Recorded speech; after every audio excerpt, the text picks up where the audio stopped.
So again, like I said the last two episodes, this is another London Underground episode. This time, I was joined by Jason Hill, who is the manager of District Line FC.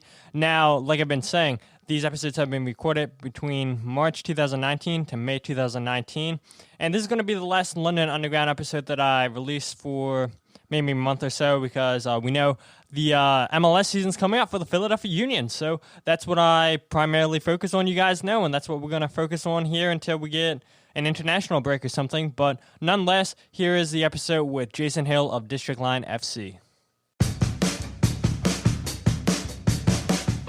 Hello, my name is Todd. My name is Tyler. And this is the Free Kick Podcast.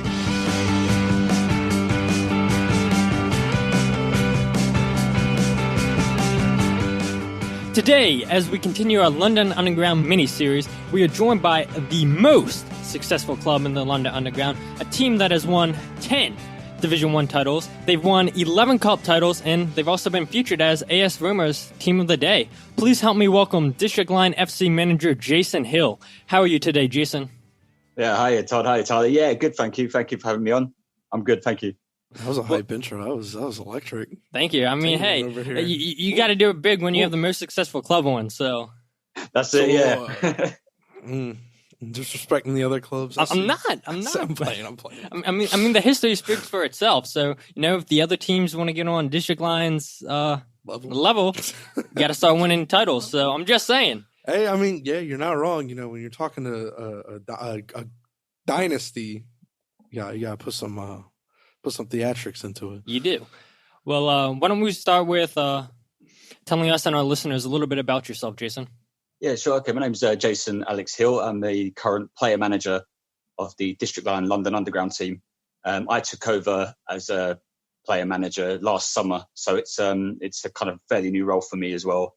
I've been playing in the London Underground League for a few years with both the Piccadilly. So I know Gem quite well, and the Metropolitan line as well. I was there for a season before coming over to the district. How long have you been playing in the league for? So in the London Underground League, I've probably been playing for about, I've been in the job coming up to 7 years, so it's coming up to my anniversary. So I'd say about 5-6 seasons I've been with the London Underground League. Awesome. Well, congrats on your anniversary coming up soon. Yeah, what position are you most suited for playing when you do play and not manage? So it's Jem will testify. So I'm a bit of a utility player. My preference is to play as a fullback or a winger, either on the left or the right, although I am left-footed.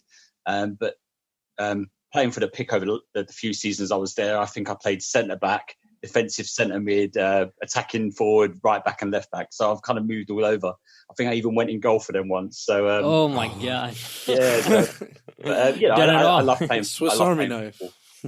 Yep, there's nothing wrong with that. I mean, you sound just like me. I know when I played in high school, I usually played as a right back or a center midfielder, and occasionally left back. So I played and once up top, and I hated playing striker. I cannot strike a football to save my life. So I'm better suited to. That's a bold lie. I have video evidence of him taking a beautiful free kick into the top bin. Don't let him lie to you folks. Yeah, all right. He's being too modest. Well, thank you. Yeah, for that, we all can be. Exactly. So you said this is a new role for you at District, a player manager. Have you ever managed before? This is or is this your first managing role? All right, yeah. So when I was a lot younger, I managed an under-12s team, and we used to go around several tournaments in South London, which is where I'm from. And about 4 or 5 years ago, I was helping a mate run a team, but it was more of a coaching thing. It wasn't actually managing the team as such, with team selections and stuff. I was helping with the training sessions and other bits and pieces. So this is kind of a new role for me, because I'm covering everything. I'm doing, I'm taking on the team. I'm selecting the team. I'm sorting out the behind the scenes stuff as well, which includes the new kit for next season and Awesome. Kind of potential sponsorships and stuff and partnerships that we're working on. So there's a lot more to it at the moment. Now, how would you describe yourself as a manager, Jason? Are you more attacking forward or more of a defensive-minded manager? Can you break that down for us? Yeah, sure. No, I love.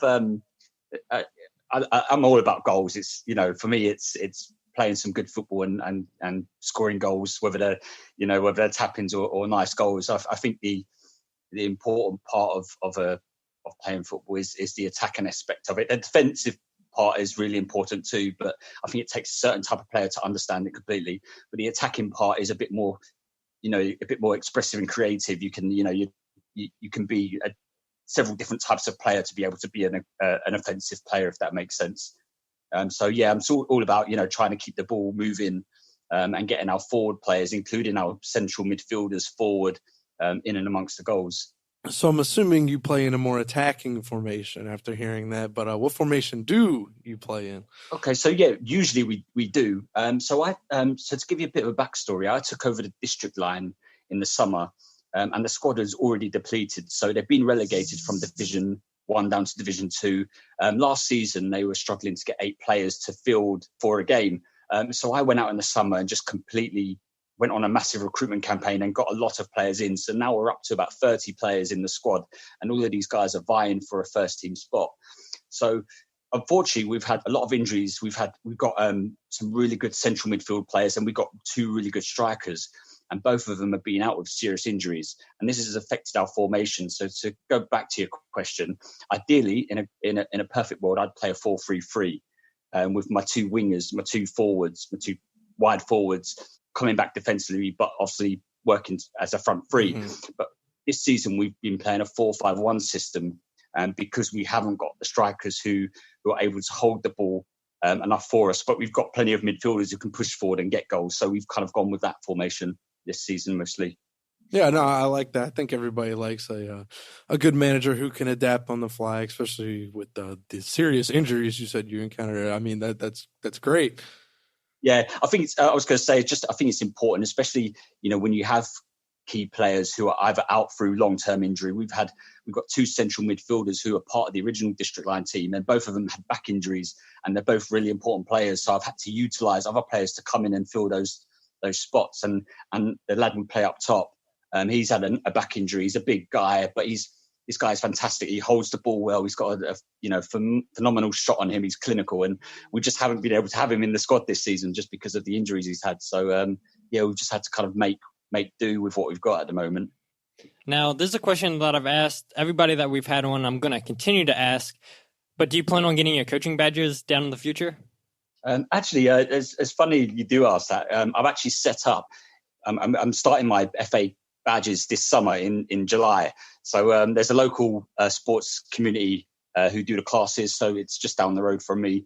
And it's something I've always wanted to do, not because I feel, I'm a great manager, I can go and do this. It's just something I feel for me to be able to run a team properly, mm-hmm. I think the least I can do is be a little qualified for it. You see what I mean? Exactly. There's no me talking if I don't really know what I'm talking about, or if they don't really understand what I'm getting on them.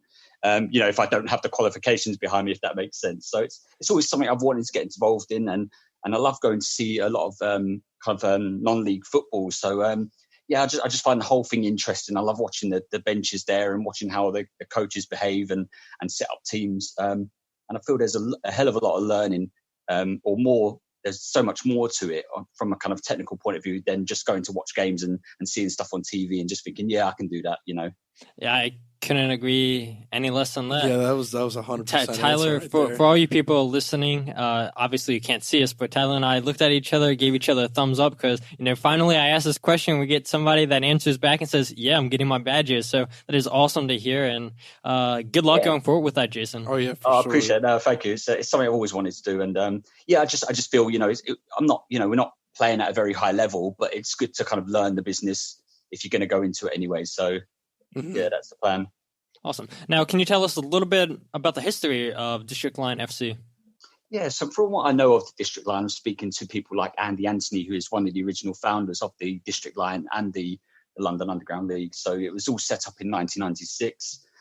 Like, you mentioned before, District Line is the most successful club with, 10 league titles, I think 11 cup titles in the bag as well. And as Jem, not that anybody's counting. Of course. And obviously, as Jem on the Piccadilly and Omar have testified, we beat both of them in the cup finals to get the 2 additional trophies. So, definitely one of the biggest clubs. And it was, it's quite a daunting experience because I've come into the team, and these group of guys have been together for almost that time. When I took over, a lot of them were on the verge of retiring or already had retired from playing football, including Andy Anthony, who was running it for well over 20 years. So a lot of these guys have had that kind of experience, and yeah, it's a little bit intimidating when you go in there and you think actually this is a big team with big people in it, you know.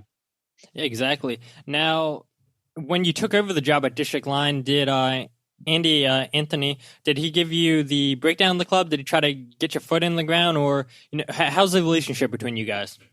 Yeah, so I've had a couple of conversations with Andy Anthony, but actually it wasn't through Andy Anthony that I took over the job, because he'd retired the year before, and it was one of his senior players who took over as manager, a guy I know quite well and is actually still in the team as our goalkeeper.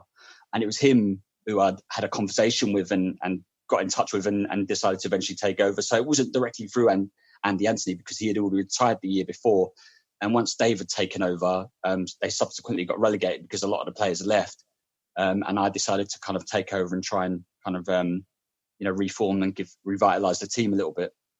How did you get involved with District Line? So it was a conversation with the guy who had run it before, the season before. He didn't really want to do it. And I was asked that season, but I wanted to carry on playing. You know, I still feel like I've got the legs in me to carry on playing. And I felt if I went into a management role, then that would change. So I stayed with the Metropolitan Line for that season. But when the summer came around, I thought, actually, I can still be a player manager. My playing time would be limited, but I play so much football outside of the London Underground League. I play 3-4 times a week easy, you know. So it's so actually it worked out. It's a bit of a balance. I can do this coaching and then still play my football elsewhere. Yeah, you're staying fit. I will definitely give you props for that. Yeah, so that's a lot of football. Dedication. That's a full schedule right there. Yeah, it definitely keeps me busy, much to the amusement of my girlfriend, but you know, it is what it is. Yeah. So now to step away from the pitch and talk a little social media. How did you guys get involved with AS Roma on Twitter? Such a huge monument, basically, in Serie A football. Yeah, big team. Yeah, I went to Roma a few years ago, and I love the place. I love I love Italian football. My brother is married to an Italian woman, so we have it. You know, it's kind of ingrained in us. But so it's I set up the social media account last July, August, I think it was, and just started interacting with a few football teams. And then just got in touch with Roma. We started talking, and then eventually got followed back, and then it kind of escalated from there, really. Yeah, no, I mean that's huge. You know, AS Roma, if you would like to give us a shout out anytime, please. But no, that's obviously that's huge for no offense, a smaller club and such a underground league, quite literally. But talk about the picture. Sorry about that, stumbling over my words. That you drew with the Wolf in an AS Roma shirt. So, my day job is I work on the London Underground network. I'm a signalman, but I also do a lot of illustration outside of work. I try and be quite creative when I can. And a few years ago, I started doing these kind of animal profiles, with animals in kind of humanized clothing or humanized form. And I just sat down and thought I'd do one for Roma, just because they stuck me on Team of the Day. And we had a little chat over email, and I just thought actually it'd be something nice, like a nice little gesture, just to say, thanks, really appreciate it. So how exactly does that work out? Did they give you a heads up that you're going to feature as a Team of the Day, or is it just out of the blue and you wake up with a tag by AS Roma? I believe it's a bit of both. So we were just conversing over email via direct message, and it just escalated from there. And then they just asked a few questions about the club and what we do, and then it just pops up with your name tagged in the following day or whenever they get around to doing it. Yep, that's awesome. I mean, I see, just looking at your Twitter page and everything, out of all the clubs in the London Underground League. Now, I know for you people that are listening, you're like, oh, well, some of the clubs don't have Twitter. I'd say probably most of the clubs in the league have a Twitter or an Instagram, but not all of them. But you guys seem like you have the most followers out of everybody. So I would say that just getting tagged in AS Roma's Team of the Day has definitely helped you guys grow on social media, which is never a bad thing. Oh, definitely. Yeah, they're a great bunch of guys, and the admin's great because they're there for the football. They're there for, they interact with anything and everyone in the football community. So it's, it's a great thing they're doing. But, in the kind of bigger picture. There's so many great football clubs, on Twitter. I think it's been a bit of a goldmine for us in terms of, seeing how other clubs do, how they run things and how they kind of operate on the field and stuff. So for us, it's been great. I've done a lot of learning by talking to the experiences of other clubs. And that's not just, the big ones like Roma. I'm talking about, amateur stuff who are a similar level to us, and even some non-league clubs. Walton Casuals, for example, are a great team. They're a non-league side, step 3, who, got some great cup competitions coming up. And we've had a bit of an interaction because our emblem is a stag and theirs is a stag as well. So we just had a bit of common ground, and we just kind of went from there. But they're a fantastically run club. And I've been to a couple of their games, and, when the fans, when the players score or when the game is finished, they come over to the fans, they come over and greet us. It's a nice touch. And I think it's, in a kind of metaphorical type of way, Roma do that on Twitter, to kind of interact with the fans and other clubs. Yep, and you do not get that feeling. I mean, it almost feels like a family, like you actually matter to them. I mean, I know all clubs are going to say, oh, yeah, our fans matter, but, Roma take it out of their day, and I know Brian Leverkusen's pretty good on Roma, on Twitter, not Roma, and Bayern Munich, they have a pretty good Twitter team too, and just, like you said, I mean, it makes it seem like they care about the fans and everything, and, that's how you get lifelong fans where, you might never meet the person behind that Twitter page, but they're making you feel like you're part of the family, and that's great. Yeah, of course, yeah, totally. And they're probably, they're I suppose the catalyst behind it. They're the guys who kind of probably started it all up, So yeah, fair play to them. Exactly. Yeah, I think it's one thing to say like, oh, we our fans are our family, and then it's another thing to be like, literally go out like AS Roma and interact with just about everyone who's like, hi, and they'll just reply back and like, hey, what's up? Yeah, too right. A little goes a long way, that could make somebody's day. So yeah, of course. And I think at some point they have they do like a little thing where they give out merchandise. They just pick a fan at random and then send them merchandise. And it's a nice little touch. It is indeed. Now, going back to a point that you talked about a little bit earlier, how you guys, when you took over, most of your players were gone and everything, and you talked about how you went on a big recruiting mission. What all did that involve? How do you recruit players?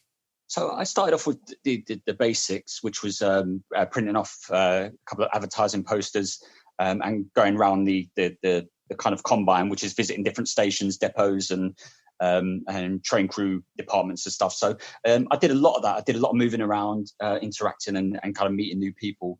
But also, as I mentioned before, because I play a lot of football, a couple of times a week, I play with different football groups on the London Underground. So I know a lot of guys. I know a lot of players in the teams in both divisions. So I know people who know people as well. So a lot of it was face-to-face stuff. So I kind of know the player that I want in the team. And I kind of, I can do it by watching players play or, getting a kind of a judgment of their character by talking to them. So it was, for me, it was going out, being active and going out and searching for these people. Now, you guys are in Division 2, and you sit in third place with no promotion this season, unfortunately. Just talk about your overall season you guys have had this year. Yeah, so we've had a bit of a funny season. We've, we started off pretty well. We've got I'm not being biased here, but looking at the players that we've got in, as well as the original district guys who were there before me, and individually, I'm talking about, some of the better players or some of the best players that we have in both divisions. We're quite lucky to have like a really good core of players. We've been unfortunate with the injuries, and that has kind of forced me to make changes with the team and fringe players coming in, trying to, fit into the system that we have, although they haven't played with the team for that long. So I think that one of the big things for us was just the consistency. We had so I had a look at the team and our results, and we just, although I think we were the second top scorers in Division 2, those goals were coming from mostly the midfield, and that was to do with the setup that we had, the 4-5-1. But I just felt we were wasting a lot of chances. We weren't being clinical enough in front of goal. For instance, when we played Northern Line a few weeks back, and this was going to be the decide of what was going to happen with our season. And by half time or 60 minutes, we should have been 4 or 5 goals up. We just wasted every opportunity that we had. They end up scoring in the 80th minute and holding on. And fair play to them. They're a good team, and congratulations to them for getting the promotion. But I felt over the 2 games we played them, we were definitely better. We weren't clinical enough. And I think our biggest problem as well is, I think of all the games we've played so far, we've got like I think 60% win ratio at the moment. But we've gone into half time, and only one of those games we've been behind, and that was losing 1-0 to Hammersmith and Circle Line. So every other game we've either been, we've kept it a 0-0, or we've gone goals ahead. And we just had this moment in the second half between, like 60 and 75 minutes where we've just switched off and just shipped goals. And a couple of times have been quite embarrassing, So it's just something we need to work on. And I think it's more to do with the mental strength rather than the actual energy in the players, I guess. So what are some things that you think went really well this season, things that you were impressed with, things you saw in the lads this year, and things you want, things you can see going right in the future? So we've got a good bunch of lads. Everyone's I've brought all, they're keeping in mind that we've had a few core players from the original district team, and I've bumped that squad up by another 20 odd players. And considering we've done that and this is a new team, everyone has gelled fantastically. On the pitch, we've still got a few things we need to work on, but everyone has worked so hard together and everyone enjoys the company. A lot of the lads know each other. They know each other well now. And there's just a few things that we just need to work on. For me, what I've tried to instill with the lads is to be confident on the ball. We try and get that ball passing, getting the ball moving. One thing I've always said before the game is the 3 Ps. And what I'm try and instill in the lads is their positioning, so how they start up on the pitch, their passing, making sure the passing is correct, and then their play afterwards. And basically what it is, once they've passed the ball, I don't want them standing there thinking, yeah, I've done a good job. I want them moving into a space where they can receive that ball back again. Because the way it works is the longer we have the ball, the harder the other team are working for it. Do you see what I mean? So exactly. That's what I want to kind of instill with the lads, to be confident on the ball, but also to let them do the hard work. Why are we, giving away silly passes and having to chase back for it? Or, you dropped out of position and someone else is having to fill in for you, when we can do the easy stuff and win the games easy, because we're good enough. We're definitely one of the better teams in this division, but we just haven't shown it this year. How would you say the morale is in the squad, knowing that you guys aren't getting promoted? Does that just give you and your squad and the extra motivation? Okay, we didn't get it done this year, but next year if we can keep the core group of players, I mean, there's without a doubt we'll be up in Division 1 and potentially fighting for the title. Yeah, well, I've obviously spoken to the lads. Obviously, we're disappointed that we didn't do it. The morale is fine. We've never had an issue with it. We just kind of, every time, if we've had a loss, we always turn around and say, yep, that's it. Stick that one away. Stick it in the archives. We're not interested. Let's move on to the next one. So we don't kind of allow these things to kind of get us down. But at the same note, what I have said to the boys is that I will be bringing in new players next year. One I'm particularly excited about. He's a fantastic player. He plays in another team at the moment, so it's early days. But he's I think we just need a couple of fresh players coming in, and like I mentioned before, we need the striker that we're so desperate for, who can just get the goals for us, So I'm quite looking forward to next year, actually. And I think it's probably good for us to be in this division, because we can kind of start over and use it as another training session, because this season, in effect, has almost been like a pre-season for us, getting used to each other and the play of the team. Now, for people that are just tuning in, if this is the first episode that they decide to listen to in the London Underground, correct me if I'm wrong, but you guys, the new season starts in September of this year, right? Yeah, it's end of August, September. Yeah, that is right, yeah. Just making sure. So for all you listeners out there, wait, I don't know when this league starts. We'll start back up in September, even though I believe there's 2 more games left for this season. So, I mean, you guys are still playing for pride, but unfortunately, promotion just out of your hands. So we'll do. If we win our remaining 2 games, so we should finish at end of April, beginning of May. But even if we win our 2 games, that would still put us a point behind them. So it's not bad going, really, to finish a point behind the top 2 and just missing out on promotion. So, and then, if we do win the 2 games, we'd finish on like a 70+ win ratio. So it's not been a disappointment by most standards. So other than the crucial injuries you were telling us about, what are some of the things that went wrong that, that you saw or you think went wrong, or what could have been better to, have a successful promotional campaign next season? I think for us, it's going to be, we need to do a few more things to work better together. And I think the concentration is something that is going to be something I'm going to really look into, looking at whether players have the kind of mental strength to deal with, these pressure games, I guess. And that for me, I think, that was the biggest disappointment. That was, I think one game we conceded 4 goals in the space of 11 minutes. There were just small windows where we just turned off, and it's not good enough. And even at the beginning of the season, we played Northern Line, and we were 2-0 up at half time, and ended up losing the game 3-2 somehow. And it's just, I think it's just something we need to look at. The type of player I like is not the one who puts himself about, who likes to stand out. It's the people with the real high mental strength, who know when the going gets tough that they can still stand up and battle and not kind of hide away from the rest of the teammates. Awesome. That is very encouraging words from you, Jason. And is there anything else that you want to bring up that we haven't discussed yet? Yeah, not that I could think of. I think, we've got a lot of projects. We've actually got a new kit coming out next season, which I'm really excited about. And as soon as I get permission to post it, I will post it online. But we've got a guy who's designed the kits for us, and they're looking fantastic. I don't want to go into too much detail, but we're also going to be using the kits to. We don't have a sponsorship as such, so we don't have anything financially going with the team. What we do is we use the spaces on our shirts to try to promote charities and kind of good causes. So we've got two companies who will hopefully be on board with us for next season, and that will be disclosed with the kit. And it's something exciting. And at the moment, we've got our kits, and we've got a remembrance to one of our lads, Leon Bremont, who passed away 3 years ago, coming up actually.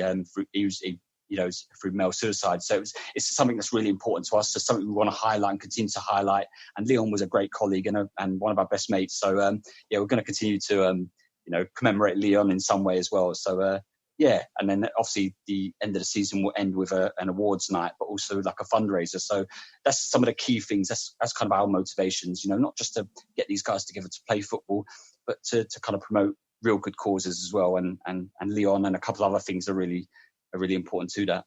Yeah, condolences to Leon's family, and then to you guys. Sounds like a top lad, but it also sounds like you guys are doing a lot of really, really good things, and can't get wrong when you guys are giving support to the right causes that's really not talked about enough.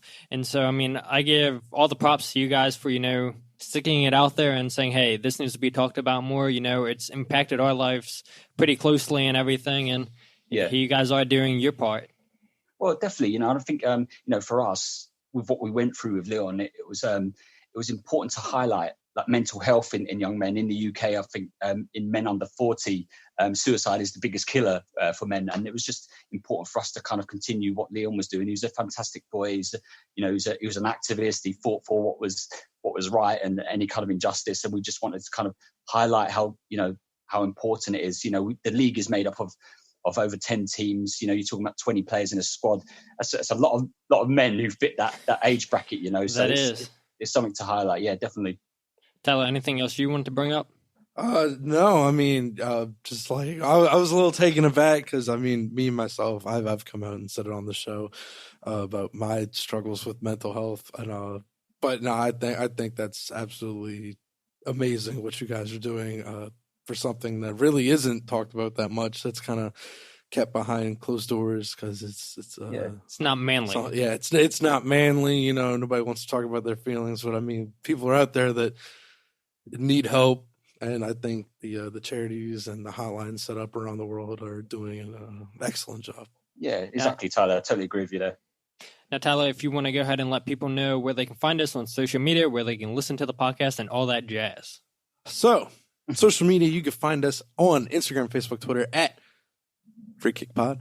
You can find us on, here's the fun part, Spotify at The Free Kick. You can find us on iTunes at The Free Kick Soccer Podcast. You can find us on TuneIn Radio at The Free Kick Podcast. And you can find us on Google Play Music at The Free Kick Soccer Podcast. Awesome. Now I'm going to flip the ball to your court, Jason, where people can find you and your team on social media. So at the moment, we're on Twitter at District Line AFC. We set up an Instagram account as well. And that's where we have most of our activities. So at District Line AFC. Awesome. Well, that's pretty much everything that I have to ask, Tyler. Everything I'm sure you probably have to ask. Oh, yeah. Oh, no, I'm good. All right. Hey, Jason, anything else before we let you go? No, lads, just want to say it's been an absolute pleasure. Thanks so much for having me on. No problem. I love what you guys are doing. So, keep up the good work. Thank you. We enjoyed having you on, and we'll talk to you, either before the season or during the season next season. So thank you so much for just taking some time out of your day, Jason, to come on to the podcast and talk about everybody's favorite team. It seems like on social media, the District Line FC. So no, I appreciate it. Thank you. Looking forward to it, though. Thank you. No slack to any other team that's involved in the series. Just saying. I am saying. No, we all love you. Just everybody seems to enjoy District Line's presence. I'm just saying. So I mean, just they're doing a great thing. Yeah, fine. Exactly. they're doing a great thing on Twitter and Instagram, and it's been a pleasure, like I said, Jason, to have you on. With that said, my name is Todd. My name is Tyler, and this is the Free Kick Podcast. Have a week.